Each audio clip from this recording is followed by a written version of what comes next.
لوط علیہ السلام کی قوم پہ پتھروں کی بارش ہوئی ہے اور اللہ نے زمین کو اٹھا کے الٹا کر کے پٹخ دیا. اس کی کوئی لاجک نہیں ہے. یہ بھی ممکن ہے کہ ہو لاجک, اللہ نے لاجک پیدا کر دی ہو, کوئی وجہ پیدا کر دی ہو, لیکن ضروری نہیں ہے. اللہ یہاں اسباب کا محتاج نہیں ہے. تو ایک عذاب تو وہ ہوتا ہے جو بغیر کسی سبب کے اچانک مسلط ہو جاتا ہے, جس میں سائنسدان بھی حیران ہوتے ہیں, وہ کہتے ہیں ہمیں سمجھ میں نہیں آ رہا. تو یہ عذاب پچھلی امتوں میں زیادہ ہوئے تھے, اور نبی صلی اللہ علیہ وسلم نے فرمایا میری امت میں بھی ہوں گے مگر پچھلی امتوں سے کم ہوں گے, لیکن ہوں گے ضرور. آپ صلی اللہ علیہ وسلم نے فرمایا جب گناہوں کی کثرت ہوگی میری امت میں مسخ کے واقعات بھی ہوں گے, شکلیں تبدیل ہو جانا.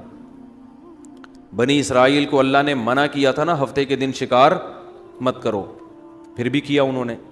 رات کو سوئے ہیں, صبح جب اٹھیں تو کچھ لوگ بندر بن چکے تھے اور کچھ لوگ سور اور خنزیر بن چکے تھے. یہ چیز سائنسدانوں کی سمجھ سے بولو بھائی باہر.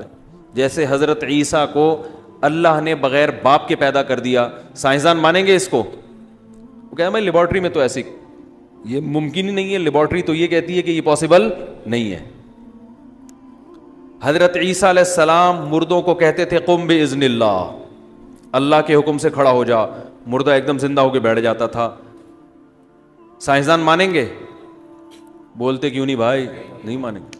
لیکن دنیا کی اکثریت اس کو مانتی ہے, مسلمان بھی مانتے ہیں, عیسائی بھی, اور یہ دنیا کی اکثریت بن جاتے ہیں. اور دنیا کی اتنی بڑی قوم کا کسی جھوٹی خبر پہ جمع ہونا عقلاً ممکن نہیں ہے. ہر چیز سائنس سے نہیں پتہ چلتی, خبر سے بھی پتہ بہت سی چیزیں سائنسدانوں کی دسترس سے باہر ہیں. آج ہمارے جو یونیورسٹیوں کے طلبہ ہیں نا, وہ کہتے ہیں بس سائنسدان بتائیں گے تو مانیں گے ورنہ نہیں مانیں گے. او بھائی یہ تو بے وقوفی کی بات ہے. خبر جو ہے نا نیوز, اس میں اگر تواتر سے کچھ لوگ خبر بیان کر رہے ہیں تو اس کو بھی ماننا پڑتا ہے, چاہے وہ سائنس اس کو مانے یا نہ مانے.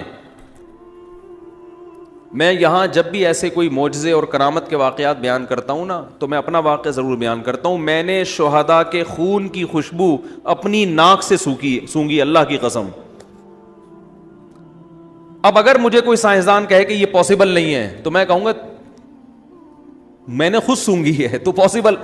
آپ کہہ سکتے ہیں ان کی ناک میں کوئی گڑبڑ ہوگی, ناک میں گڑبڑ ہے تو پھر ادھر سے بدبو آ رہی ہے, ادھر سے کیا آ رہی ہے؟ خوشبو. دونوں سے بدبو آئے نا, یہ دونوں سے خوشبو آئے. آپ کہیں گے بھئی اس کو وہم ہو گیا ہے, تو میرے ساتھ 10 آدمی اور تھے, ان کو بھی وہم ہو گیا. بہت مشکل ہے بات سمجھانا. آپ کہو گے یار جیسے ہی کوئی شہید ہوا ہوگا فوراً کسی نے خوشبو کا چھڑکاؤ کر دیا ہوگا. بھائی 1 مہینے پہلے شہید دیکھا, اس میں سے بھی وہی خوشبو آ رہی ہے, 1 مہینے بعد دوسری جگہ پہ دیکھا, اس میں سے وہی پرفیوم, وہ بندہ فوراً لے کے وہاں کہاں سے پہنچ گیا. اور ادھر شہادت ہوئی ہے, ادھر خوشبو آ رہی ہے. ایسے بھی ہمارے ساتھیوں نے دیکھا. تو نہ کوئی اسپرے لے کے کھڑا ہوا ہے. اور چلو اس کو چھوڑ دو, ریڈ کراس ایک NGO ہے, اس کو تو مانتے ہو نا. ریڈ کراس کی جو آفیشیل ویب سائٹ ہے اس پہ میں نے خود پڑھی یہ خبر, پہلے اخباروں میں آئی تھی, میں نے کہا اخباروں کا پر اعتماد نہیں کیا جا سکتا. ان کی آفیشیل پیج پہ میں گیا, یہ 10-12 سال پرانی بات ہے. انہوں نے افغانستان کے بارے میں لکھا کہ وہاں جو یہ جن کو مجاہدین کہا جاتا ہے, یہ جب مرتے ہیں تو ان میں بہت سو کی لاشیں خراب نہیں ہوتی اور ان لاشوں میں سے خوشبو آ رہی ہوتی ہے, اور ان کے مقابلے میں جو لڑ رہے ہوتے ہیں ان کی لاشوں میں سے بدبو آ رہی ہوتی ہے. یہ بہت چھوٹی سی خبر تھی, کیونکہ یہ ڈرتے بھی ہیں نا, یہ تو اور موٹیویشن نہ ملے لوگوں کو. اور نیچے لکھا تھا ہم ان کی خوراک پہ ریسرچ کریں گے کہ یہ کھاتے کیا ہیں. یہ اللہ کی قسم میں نے خود پڑھی ہے یہ خبر, سونگی بھی ہے شہداء کے خون کی خوشبو. ایسے بہت واقعات ہیں, 6 مہینے ہو گئے باڈی خراب نہیں ہو رہی, خوشبو آ رہی ہے. نبی صلی اللہ علیہ وسلم نے فرمایا جب شہید کوئی اللہ کے راستے میں جان دے کے شہید ہوتا ہے نا, تو خون جو اس کے باڈی سے نکلتا ہے, تو قیامت کے دن جب یہ شہید آئے گا لونہ لون دم, تو اس کے خون کا رنگ خون جیسا ہوگا مگر خوشبو خون جیسی نہیں ہوگی. فرمایا ریحہ ریح مسک, اس کی خوشبو مشک جیسی ہوگی, جو ہرن کی ناف سے نہیں مشک نکلتا, اتنی بہترین خوشبو ہوگی.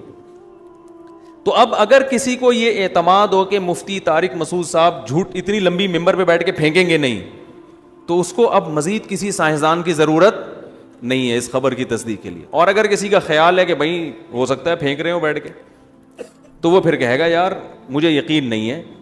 تو اگر ڈاکٹر کہیں گے کہ ایسا پاسبل ہے تو مان لوں گا, ڈاکٹر کہیں گے امپاسبل تو نہیں مانوں گا. لیکن اگر آپ کو یقین ہے کہ بولنے والا سچ کہہ رہا ہے, پھر آپ ڈاکٹر کو سائڈ پہ لگا دو گے. آپ بولو گے بھائی یہ میڈیکلی تو ممکن نہیں ہے لیکن خدا کے لیے ممکن ہے, اللہ سب کچھ کر سکتا ہے. تو ہم جس پیغمبر کو سائنس کے مقابلے میں لاتے ہیں اس پیغمبر کے سچے ہونے کا ہمیں یقین ہے, اور وہ پیغمبر سائنس کے خلاف بات نہیں کرتے. البتہ کچھ باتیں ایسی کرتے ہیں جہاں سائنس کی پہنچ نہیں ہے. دیکھو سائنس کے خلاف چلنا الگ بات ہے اور ایسی بات کرنا جہاں تک سائنس پہنچی نہیں ہے, یہ دونوں میں بڑا فرق ہے. مذہب کبھی سائنس کے اگینسٹ نہیں چلتا. مذہب ایسی باتیں ضرور کرتا ہے جو سائنسدانوں کی اپروچ سے, سائنسدان کو کیا پتا جنت کیا ہوتی ہے, جہنم کیا ہوتی ہے, برزخ کیا ہوتی ہے, نیک عمل, یہ میڈیکل سائنس کا شعبہ ہی نہیں ہے. کرامت کیا ہوتی ہے, معجزہ کیا ہوتا ہے, اللہ کیا کیا کر سکتا ہے, یہ سائنس کا شعبہ تھوڑی ہے. سائنس تو یہ کہتی ہے کہ اسباب کو اسباب سے ملا کے اگر کوئی رزلٹ نکلے گا تو ہم اس پر یقین کریں گے, نہیں نکلے گا تو ہم اس کو چھوڑ دیں گے. یہ سائنس کا ٹاپک ہے اور وہ بذات خود ٹھیک ہے, یہ سائنس کی حد تک ٹھیک ہے. لیکن کچھ باتیں سائنس سے ہٹ کر بھی بولتے کیوں نہیں بھائی ہوتی. میں نے ایک امریکن تھے, ہمارے ایک رشتے دار امریکہ میں رہتے تھے, بڑے پڑھے لکھے ہیں. میں نے ان سے پوچھا کہ یہ گورے جنات کو مانتے ہیں؟ انہوں نے کہا لیبارٹری کے اندر نہیں مانتے, لیبارٹری کے باہر مانتے ہیں. ٹھیک ہے نا, لیبارٹری کے اندر نہیں مانتے, لیبارٹری کے باہر مانتے ہیں. جب چڑھتا ہوا دیکھتے ہیں نا جن کسی کے اوپر, اور سارے ڈاکٹر کہتے ہیں بھائی پتہ نہیں ہماری سمجھ سے بالاتر ہے, تو مان لیتے ہیں کہ کچھ اور مخلوق بھی اللہ نے پیدا کی ہیں. جنات بھی ایسے ہی ہیں. آپ میڈیکل سائنس کا طالب علم خامخواہ میں الجھ رہا ہوتا ہے, جن چڑیل بھوت کچھ نہیں ہوتے. بھائی اللہ نہ کرے جب چڑھ گیا نا تو پھر بولو کہ یہی سب کچھ ہوتا ہے.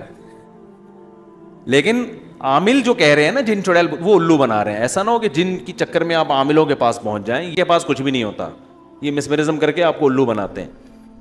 لیکن حقیقت میں بھی جنات ہوتے ہیں, انگریزوں پہ بھی آتے ہیں, اتنے نہیں آتے جتنے ہمارے یہاں آ رہے ہیں. ہمارے یہاں تو ہول سیل کے حساب سے نا, اس لیے کہ عامل جہاں پہنچے گا 25-30 چڑیلیں لے کے پہنچ جائے گا وہ. تو یہاں تک کہ بعض دفعہ خود ڈاکٹر آ کے کہتے ہیں اس کا کوئی روحانی علاج کراؤ بھائی, پھر وہ آپ جاتے ہیں عاملوں کے چکر میں. حالانکہ روحانی علاج کا مطلب فاتحہ پڑھ کے دم کرو, سورہ فلق, بس اتنا کافی ہے. تو ہر چیز کو سائنس کے معیار پہ پرکھنا یہ حماقت اور بے وقوفی ہے. جیسے میں اکثر بیان میں ایک بات کہتا ہوں, آج بہت سے لوگ پریشان ہوتے ہیں, اچھا جہاں سائنس چلانی چاہیے وہاں نہیں چلانا بھی بے وقوفی ہے, یہ بھی ذہن میں رکھو. مثال کے طور پر مذہب ایک چیز میں خاموش ہے, نبی نے ہمیں اس بارے میں کچھ نہیں بتایا, تو پھر تو جب پیغمبر ہی بتائیں گے نا ہمیں, پیغمبر نہیں بتا رہے تو پھر ہم نے پھر اسباب کو سامنے رکھ کر ہی فیصلہ کرنا ہے.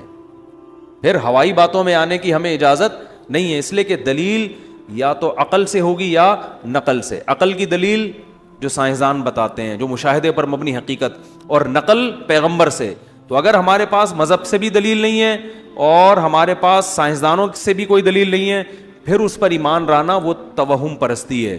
کیونکہ ہم بہت ساری چیزیں ایسی مانتے ہیں جو نہ ہمیں مذہب نے بتائیں اور نہ ہمیں سائنسی حقیقت سے پتہ چلتی ہیں. وہ ہماری اپنے باپ دادا کی کچھ رسومات ہوتی ہیں, وہ ہمارے اپنے خیالات ہوتے ہیں, وہ روحانی عاملوں کی فضول بکواسات ہوتی ہیں. جیسے ہمزاد ہوتا ہے, موکل ہوتا ہے, یہ ٹوپی ڈرامے ہیں. ہمزاد موکل کچھ بھی نہیں ہوتا, سمجھ رہے ہو, نہ کوئی حصار وسار, یہ سب فضول باتیں ہیں. ہمزاد میں لوگوں سے کہتا ہوں ٹوٹل آپ جتنے ہو نا اتنے ہی ہو, آپ کے ساتھ کوئی دوسرا ہمزاد نہیں. آپ کا نام اگر وسیم ہے تو ٹوٹل سر کے بال سے لے کے پاؤں کے ناخن تک جتنے ہو ٹوٹل یہیں سے شروع ہو کے یہیں ختم ہو رہے ہو. کوئی آپ کے ساتھ موکل ہمزاد نام کی کوئی چیز نہیں ہے. یہ عاملوں کی فضول باتیں ہیں لوگوں کو الو بنانے کے لیے نا, کہ ہم نے تمہارے ہمزاد پہ قبضہ کر لیا ہے, موکل چھوڑے ہوئے ہم نے تمہارے اوپر. تو کچھ بھی نہیں ہے. ہاں جنات ہوتے ہیں, وہ ہر انسان کے ساتھ ہوتے ہیں, فرشتے بھی ہوتے ہیں, جنات بھی ہوتے ہیں. تو ہونے دو, ہماری صحت سے کوئی فرق, ہم نے تو وہی کرنا ہے جو ہماری کھوپڑی میں آ رہا ہے. جنات نقصان پہنچانے کی کوشش کرتے ہیں, فرشتے نقصان سے بچانے کی کوشش کرتے ہیں. قرآن کہتے ہیں لہو معقبات من بین یدیہ ومن خلفہ یحفظونہ من امر اللہ. بہت سے فرشتے ہیں جو ہماری حفاظت میں لگے ہوئے ہیں. دیکھو جیسے ہماری باڈی پہ جرمز حملہ کرتے ہیں نا, تو اللہ نے ہمارا اندرونی نظام بنایا ہوا ہے, ہمارے اندر کے جراثیم ان باہر کے جراثیم سے ہر وقت لڑ رہے ہوتے ہیں. مرتے ہی ہماری ڈیڈ باڈی ایک دم سڑنا کیوں شروع ہو جاتی ہے پتہ ہے آپ کو؟ ارے جیسے ہی مرتے ہیں فوراً باڈی سڑتی ہے نا, وجہ کیا ہے؟ اندر کے جراثیم میں اب لڑنے کی طاقت ختم, لہذا باہر کے جراثیم حملہ کرتے سڑا دیتے ہیں, ہمیں کھا کے ختم کر دیتے ہیں. تو یہ ہر وقت, یہ ہم جب زندہ ہوتے ہیں تو بھی کر رہے ہوتے ہیں, لیکن باہر جب وہ حملہ کر رہے ہوتے ہیں تو ہمارے اندر کے جرثومے بھی اس کو ان سے فائٹ کر رہے ہوتے ہیں. جیسے کرونا کے جرثومہ جیسی گیا نا, جو اس کا وائرس گیا, فوراً اینٹی باڈیز تیار ہونا شروع, ہمارے اندر کی باڈیز جو ہے اینٹی باڈی بننا شروع ہوتی ہے اور وہ اس کرونا کے جرثومے سے لڑنا. اور یہ ایسی زبردست خاندانی لڑائی ہے, یہ بھی اللہ کے وجود کی دلیل ہے. جس ڈیزائن کا وائرس بنتا ہے نا باڈی میں, ہماری باڈی اسی ڈیزائن کا وائرس بنا کے مارتی ہے اس کو. اللہ کی قدرت دیکھو یار. مثال کے طور پر کرونا کی شکل اگر ایسے, ایک مثال دے رہا ہوں, ایسا نہ ہو کہ ایسے سمجھ لو آپ, ہاں کوئی ڈاکٹر بیان کریں کہ مفتی صاحب کو یہی نہیں پتا کرونا ایسا تھوڑی ہوتا ہے. ایک مثال دے رہا ہوں, اگر اس طرح شیپ میں ہے نا تو ہماری باڈی جو وائرس بنائے گی نا لڑنے کے لیے, وہ بھی اس شکل میں ہوگا تاکہ اس میں پھنس جائے جا کے. وہ نہیں آ رہی سمجھ میں؟ دیکھو جب کوئی آپ سے لڑنے کے لیے پنجہ یوں بناتا ہے تو آپ اس کے پنجے کو پکڑنے کے لیے یوں بناؤ گے, ایسے ہی پنجہ بناؤ گے, اسی اسٹائل سے کھولو گے تاکہ اس میں کیا ہو جائے, پھنس جائے. تو جس ڈیزائن کا وائرس حملہ کرتا ہے, ہماری باڈی اسی ڈیزائن کا وائرس بنا کے اس کو کیا کرتی ہے, پکڑ لیتی ہے. یہ اللہ کا نظام ہے, یہ خود اللہ کے وجود کی ایک دلیل ہے. باڈی کو کہاں سے پتا چل گیا تھا ایسا وائرس آئے گا تو ایسا بنانا ہے؟ اللہ نے ایسا سسٹم آٹومیٹیکلی لگا دیا ہماری باڈی میں کہ, اور یہ 24 گھنٹے پھڈا چلتا رہتا ہے, ہر وقت جرثومے حملہ کر رہے ہیں ہمارے والے, توپیں چلا رہے ہیں, 24 گھنٹے بارڈر پہ لڑائی ہو رہی ہے. کبھی ایسا ہوتا ہے کہ باہر کا دشمن اتنا طاقتور ہوتا ہے کہ وہ آپ کی جراثیم کو مار کے اس پہ حاوی آ جاتا ہے, پھر آپ بیمار ہو جاتے ہو, پھر بھی ایک دم مرتے نہیں ہو, پھر باڈی لڑنا. وہ کہتے ہیں ابھی تو بیٹا شکست ہو گئی, ابھی پھر ہم دوبارہ تیاری کرتے ہیں. وہ جا کے دوبارہ سے تیاری کر کے پھر جب ایک دفعہ وہ وائرس کو شکست دیتے ہیں تو اتنے پاورفل ہو جاتے ہیں کہ ان کو جنگ لڑنا اس وائرس کے خلاف, اس بیکٹیریا کے خلاف جنگ لڑنا آ جاتا ہے ان کو. کہتے ہیں اب تو حملہ کر کے دکھا, اب تو ہم نے سیکھ لیا, تو یہاں سے آتا ہے ایسے تیرے کو چپت لگاتی ہے, لگتے ہی تو مرتا ہے.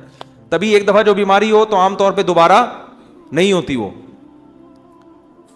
اور بعض دفعہ یہ ہوتا ہے کہ وہ اتنا پاورفل حملہ ہوتا ہے کہ آدمی وہ باڈی اس کا لڑ نہیں سکتی, اور بالآخر انا للہ و انا الیہ راجعون. جیسے ہی انا للہ ہوا, سارے جراثیم کی عید ہو جاتی ہے جو حملہ کرتے ہیں نا. اوے اب تو بھائی اس کے جراثیم کیا ہو گئے, اب تو لڑنے کی طاقت ہی نہیں. وہ ایسا حملہ کرتے ہیں کہ وہی اتنے خوبصورت چمکتا ہوا انسان, ادھر سے آنکھ ابلنا شروع, ادھر سے کان اور منہ پھٹنا شروع اور سڑنا شروع. اللہ بتا دیتے ہیں کہ پیدائش سے لے کے اب تک تیرے اندر میں نے ایسے بیکٹیریا پیدا کیے تھے جو ان سے لڑ رہے تھے. آج تو مرا ہے تو اب تجھے پتا چلا تیری اصل حقیقت کیا تھی, اصل تو یہ ہے. تو خیر کہاں سے کہاں بات چلی گئی. تو جیسے جسمانی بیماریوں سے لڑنے کے لیے اللہ نے ہمارے اندر بیکٹیریا پیدا کیے ہیں نا, ایسے ہی جنات اور شیاطین بھی ہمیں ہر وقت نقصان پہنچانے کی کوشش میں لگے رہتے ہیں, جس کو سائنسدان نہیں مانتے, کیونکہ جنات لیبارٹری کا ٹاپک ہی نہیں ہے, موضوع ہی نہیں ہے. انسان مادی چیزوں کے بارے میں غور کر سکتا ہے, جنات کوئی مادی چیز نہیں ہے, اللہ نے آگ سے بنایا ان کو, لہذا وہ انسان کی پہنچ سے کیا ہیں, بالاتر. فرشتے بھی انسان کی پہنچ سے اوپر کی چیز ہیں. وہ اللہ نے بتا دیا میں نے روشنی سے ایک مخلوق پیدا کی جس کو فرشتے کہا جاتا ہے, اور ایک مخلوق میں نے آگ سے پیدا کی ہے جس کو جن کہا جاتا ہے. وہ الگ مخلوق ہے, وہ لیبارٹری میں آ ہی نہیں سکتی. وہ ہاں محسوس ہو سکتی ہے جس کو وہ ٹچ کرے, ٹھیک ہے نا, جس کو نظر آ جائے, جس پہ سوار ہو جائے اس کو محسوس ہوگی. تو وہ اللہ کا ایک نظام ہے. تو اب جنات کی طبیعت میں شر غالب ہے, جنات ہر وقت انسان کو نقصان پہنچانے کی کوشش میں لگے رہتے ہیں. لیکن اللہ نے جیسے باہر کے بیکٹیریا حملہ کرتے ہیں تو اندر بھی جراثیم رکھے ہوئے ہیں, ایسے ہی باہر کی یہ جو مخلوق ہے جو نظر نہیں آتی یہ حملہ کرتی ہے, تو اللہ نے اس کے دفاع کے لیے بھی ایسی مخلوق انسان کی حفاظت کے لیے رکھی ہوئی ہے جو ہمیں نظر نہیں آتی, جس کو کیا کہا جاتا ہے, فرشتہ. انگلش میں, عربی میں ملائکہ, انگلش میں اینجل کہتے ہیں میرا خیال ہے, اور اردو میں فرشتہ, جس کو ہمارے پشتوں میں کہتے ہیں پرشتہ. کیا کہتے ہیں؟ پرشتہ. وہ پرشتے سے مجھے یاد آیا, ہمارے یہ مجھے لفظ کیوں یاد آیا, وہ ہمارے ایک دوست تھے, جماعت میں گئے ہوئے تھے وزیرستان کی طرف, تو وہ کہتے ہیں کہ وہ ان کے گھر اتنے بڑے بڑے ہوتے ہیں, کہہ رہے ہیں ہمارے تو تصور میں نہیں تھا اتنا بڑا گھر بھی کسی کا ہو سکتا ہے. تو کہہ رہے ہیں میں گیٹ کے اندر چلا گیا غلطی سے, میں سمجھا کوئی بھائی یہ کوئی گھر نہیں ہے, یہ ویسے ہی کوئی گراؤنڈ ہے, کچھ بھی ہے. کہتے ہیں میں گیا تو وہ جو ہے نا وہ ایک دم سب غصے میں آ گئے کہ بھائی یہ کسی کے گھر میں تم بغیر پرمیشن کے کیوں داخل ہو رہے ہو. کہہ رہے ہیں وہ 2-3 لوگ مجھے پکڑ کے مارنے کے لیے بھاگے, یہ کراچی کے تھے.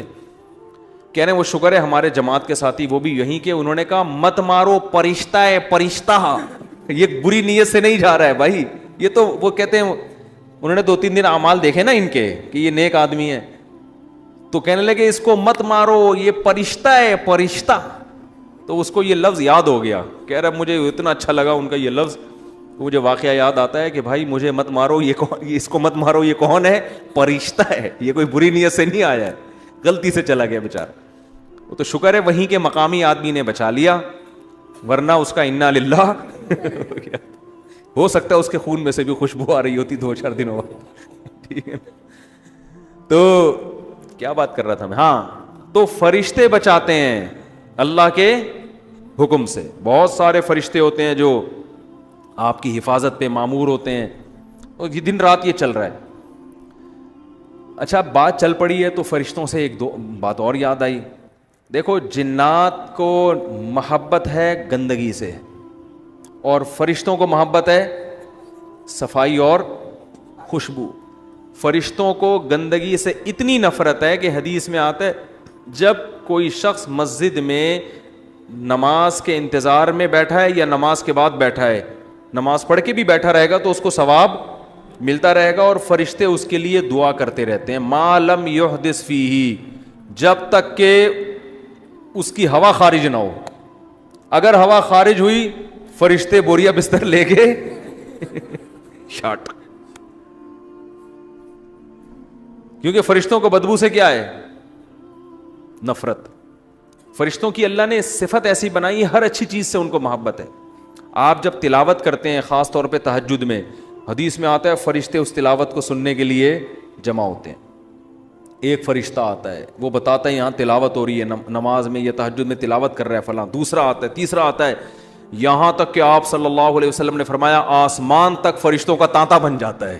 وہ اتنی فوج جمع ہو جاتی ہے, ہمیں پتہ ہی نہیں ہوتا, ہم تو اپنی تلاوت کر رہے ہیں, اتنے فرشتے. اور یہاں تک نبی صلی اللہ علیہ وسلم نے فرمایا کہ جب تلاوت ہوتی ہے نا, بعض لوگ قرآن خوبصورت پڑھتے ہیں, دل جمی ساتھ پڑھتے ہیں, فرشتے اتنا اس محبت کرتے ہیں اس تلاوت سے کہ فرشتے اپنا منہ اس شخص کے منہ پہ رکھ لیتے ہیں, اس کے ہونٹوں سے جو تلاوت نکل رہی ہے نا, اپنا منہ اس کے منہ پہ اوپر رکھتے ہیں تاکہ تلاوت کے الفاظ براہ راست ان کے منہ میں جانا شروع ہو جائیں. اتنی محبت کرتے ہیں فرشتے.